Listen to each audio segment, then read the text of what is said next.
Sure. As the word itself says, diabetes, there is something to do with diet. And the word, I always like it to bring it to myself, because Yeah. that's what I'm more important than anything. So it is always what we eat, and it's all excess of sugar in your system, or glucose as we call it. Because for a layman, you speak glucose and they're like, oh, I don't know what is glucose, but I know what is sugar. So it's excess of glucose in the system, which could be a reason where your body is unable to get rid of it. And there could be multiple reasons. And there could be factors like, okay, you've got too much weight on you, you're not very active, you're not using it up, or you're eating too much. And that's where it starts accumulating and you develop diabetes. Sure.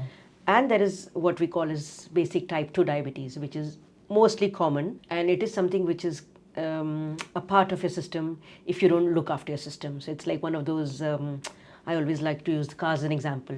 So you have an MOT with the car. You don't pass the MOT of the car if you don't look after it. The same goes with diabetes. So if you haven't looked after your body, then you can develop diabetes. And type 2 diabetes is the one which can be prevented. And mostly people say that, hang on, I am going to get it because my parents had it. Type 1 diabetes is the one where you don't produce any insulin, or the pancreas stop working.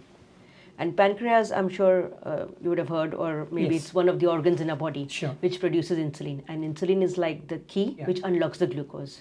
So obviously with this door, we all had to have a key to get in. We know this place to sit here. You can't get in without the key. So the key is the one which is the insulin, which is going to be produced by the body. And that's going to unlock the glucose. The glucose will give you energy to function. So those are the two commonly known diabetes in the national framework, if I can say. And the next bits comes when we call as gestational diabetes, which can only happen to women when they are expecting a baby. So gestational diabetes is, and it's only like a part of that 9 months period. So once the baby is born, it goes away, and the baby doesn't have any effect on that. Sure. The only thing is that the baby can be born a bit larger because they are swimming in the sugar fluid. So that's one thing.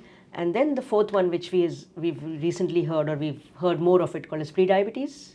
Prediabetes. Prediabetes. Yes. Which Yeah. is a warning sign, I call it. Sure.